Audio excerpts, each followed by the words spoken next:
नंदन करते हैं। जाले के इस प्रांगण में हम वंदन करते हैं। जाले के इस प्रांगण में हम वंदन करते हैं। स्वागतम हम आपका अभिनंदन करते हैं। स्वागतम हम आपका अभिनंदन करते हैं। हृदय में प्रेम लिए खड़े हैं अपने द्वार। हृदय में प्रेम लिए खड़े हैं अपने द्वार। दीप तिलक का थाल सजा अभिवादन को तैयार। दीप तिलक का थाल सजा अभिवादन को तैयार। शीश झुका हम आपका अभिनंदन करते हैं। शीश झुका हम आपका अभिनंदन करते हैं। जाले के इस प्रांगण में हम वंदन करते हैं। जाले के इस चर्चा करूंगा तो माननीय मंत्री जी बहुत समय लग जाएगा। आपने मुझे पहली बार टिकट दिया था।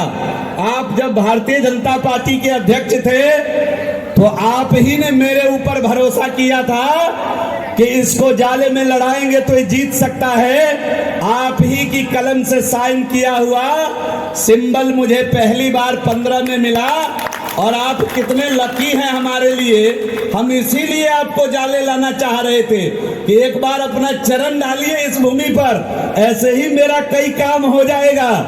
और आपने टिकट दिया और विषम परिस्थिति में जिस बार लोग कह रहे थे कि पता नहीं जीतेगा नहीं जीतेगा, माँ जलेश्वरी के आशीर्वाद से मैं जाले जीता।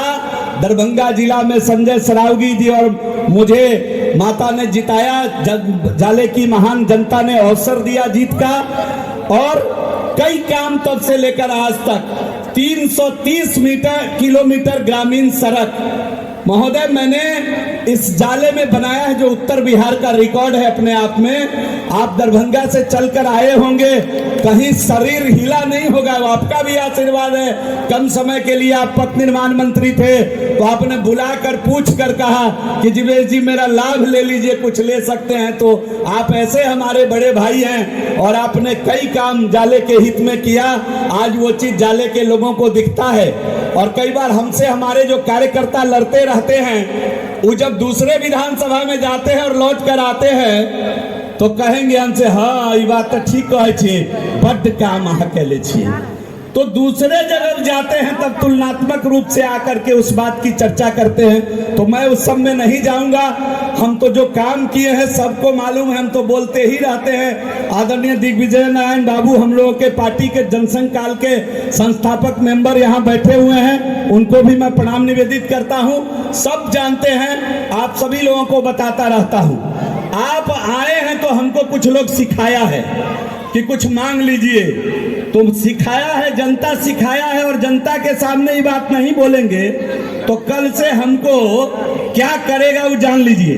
हमको कहा है लोग कि यहाँ डॉक्टर तो है, आप अगर माननीय मंत्री जी आपकी कृपा है, मैं ये बात दावे के साथ कहता हूँ कि आज 2005 के पहले CHC में रेफरल अस्पताल में महीने में 39 पेशेंट आता था।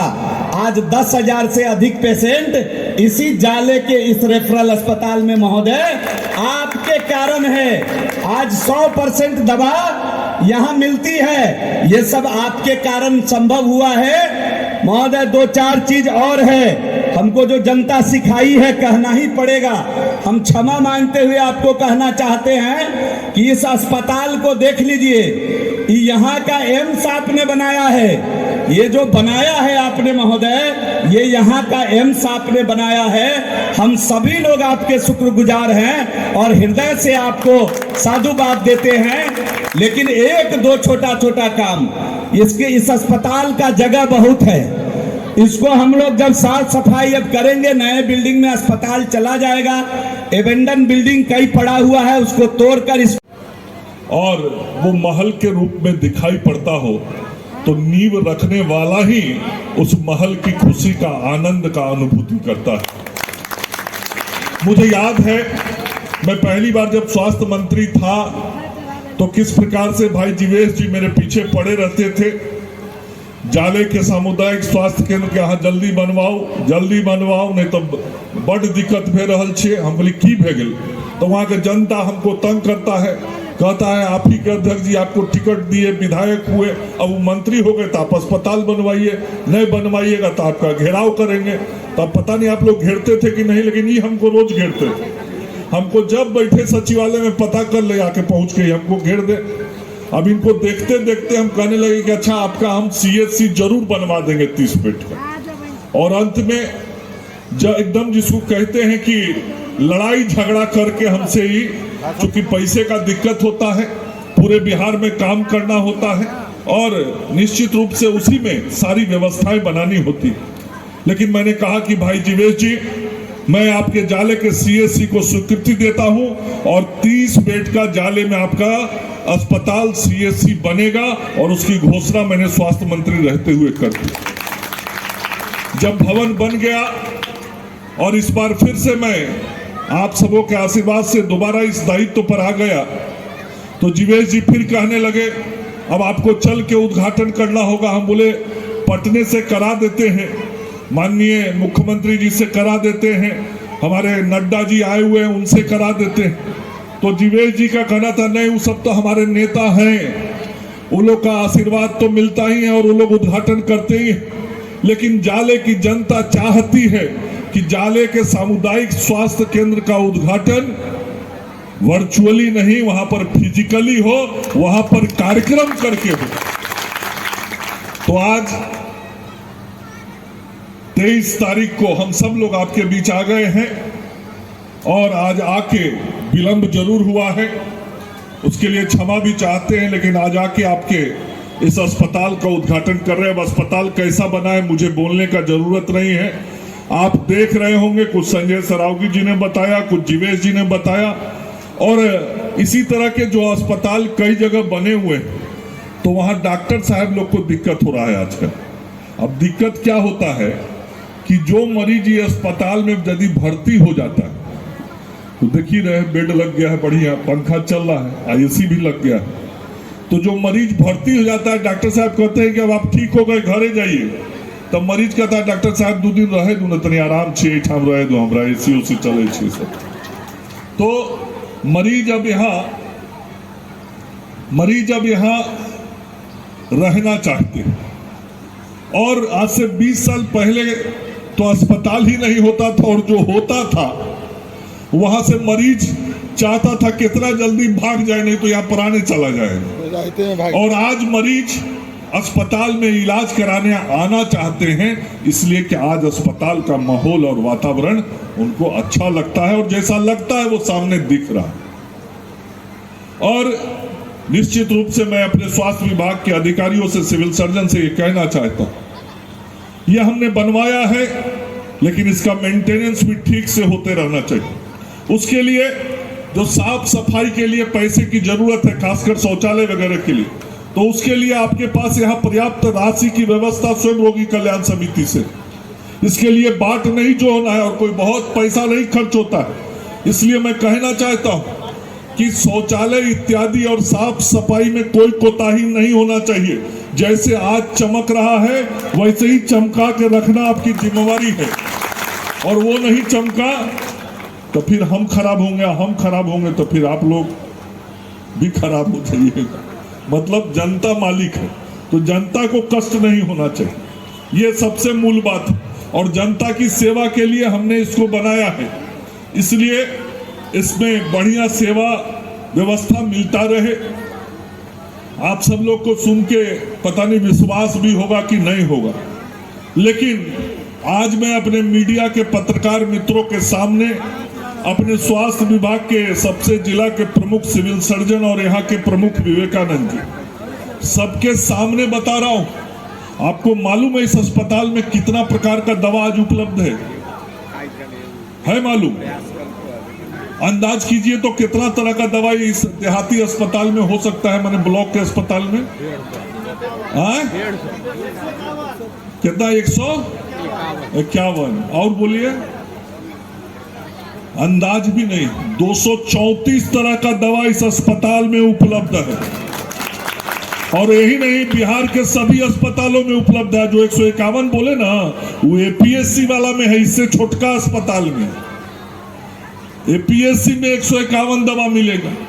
और बिहार आजादी के बाद पहली बार सरकारी अस्पतालों में दवाई पहुंचाने में देश में नंबर 1 आया है। पिछला महीना नंबर 1 बिहार।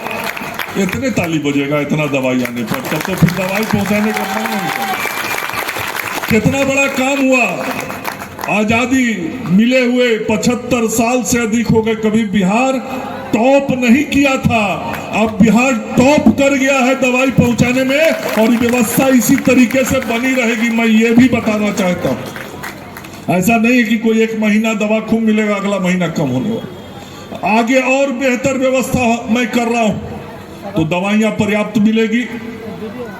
बात रहा नर्स और डॉक्टर का, तो मैं कहना चाहता हूं 2005 के पहले तो कुछ था ही नहीं।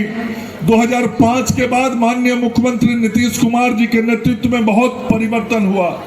लेकिन जब हम 2017 में मंत्री बने, तो मुझे आदरणीय नीतीश जी ने कहा कि मंगल जी, 2005 से 2017 तक स्वास्थ्य विभाग के सुधार का फेज 1 था। अब आप आए हैं तो फेज 2 शुरू होना चाहिए, और जो नई आधुनिकतम व्यवस्थाएं हैं उन सारी व्यवस्थाओं को राज्य के अंदर लागू कीजिए। मेरी और सुशील मोदी जी की ये जिम्मेवारी, उस समय हमारे नेता सुशील जी थे, हम दोनों की जिम्मेवारी है। हम कभी पैसे की कमी आपको नहीं होने देंगे। मंत्री जेपी नड्डा जी एक बात कहते हैं, वो बात मैं यहां दोहराना चाहता हूं। वो कहते हैं बिहार बदला है, बिहार बदल रहा है, बिहार विकास की ओर बढ़ रहा है, बिहार आत्मनिर्भर हो रहा है, बिहार विकसित हो रहा है।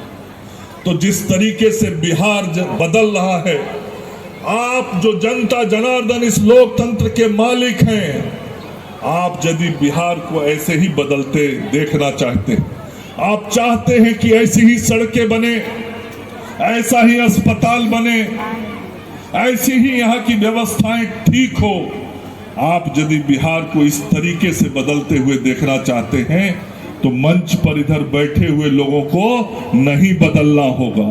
यदि इन लोगों को बदल दिए तो फिर वो भी बदल जाएगा, सड़क गड्ढा हो जाएगा और अस्पताल व्यवस्था से नदारद हो जाएगा। इसलिए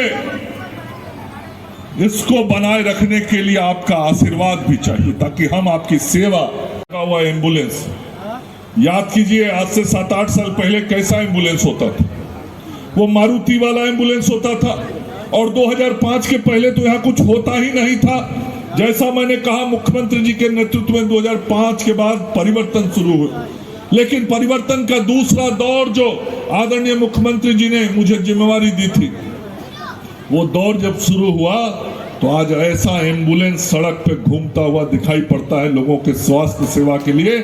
और इसमें यहाँ पर advance life support system ambulance होगा, उसमें सारे आधुनिकतम मशीन जान बचाने के होंगे।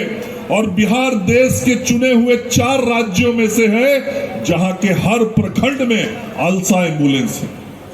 आज बिहार का 534 प्रखंड, 534 प्रखंड में एक अल्सा एम्बुलेंस है और BLS एम्बुलेंस है।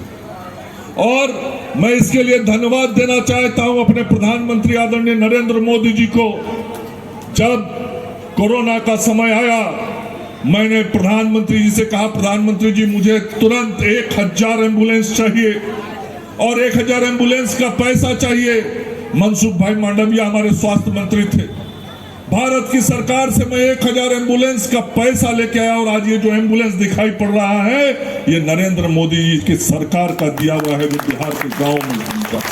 आप कहीं भी जाइए, सड़क पर 20-30 किलोमीटर आप चल लीजिए, दिन हो कि रात हो, आपको एक चलता हुआ एम्बुलेंस दिखाई पड़ जाएगा, और उस एम्बुलेंस में किसी का जान बचता है, कोई मरीज अस्पताल में जा रहा होता है। इस प्रकार से परिवर्तन हम सब लोगों ने स्वास्थ्य विभाग के अंदर किया है।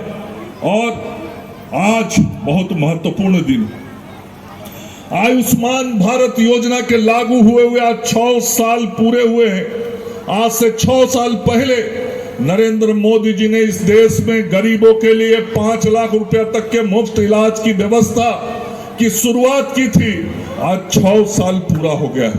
मैं जाले की इस धरती से अपने आदरणीय प्रधानमंत्री जी को धन्यवाद देना चाहता हूं कि 5 लाख रुपया तक का इलाज गरीबों के लिए आपने मुफ्त कराया।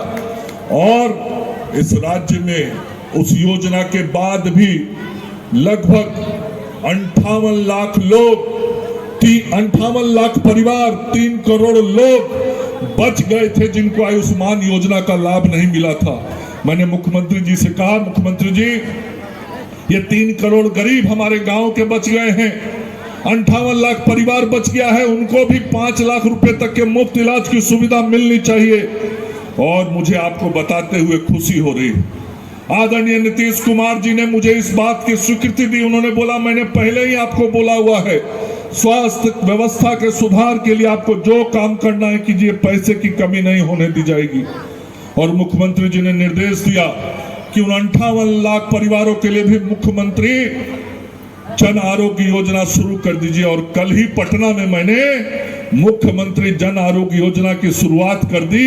और अब बिहार में इस जाले में संजय जी और धनशीला जी, अब जितने भी राशन कार्डधारी इस बिहार में, सभी राशन कार्डधारी या तो प्रधानमंत्री जन आरोग्य योजना से या मुख्यमंत्री जन आरोग्य योजना से कवर्ड हो गए हैं। पूरे राज्य में लगभग 8.5 करोड़ लोगों को हम लोगों ने, आदरणीय प्रधानमंत्री जी और माननीय मुख्यमंत्री जी ने इस चिंता से मुक्त कर दिया कि अब 5 लाख तक का इलाज कराना होगा तो किसी को ना तो जमीन बंधक रखना पड़ेगा, ना जेवर बेचना पड़ेगा। एक कार्ड लेके जाएगा और 5 लाख तक का इलाज दिल्ली और बंबई के भी बड़े बड़े अस्पतालों में करा के आएगा। ये निश्चिंतता, ये गरीबों की सेवा हम सब लोगों ने की।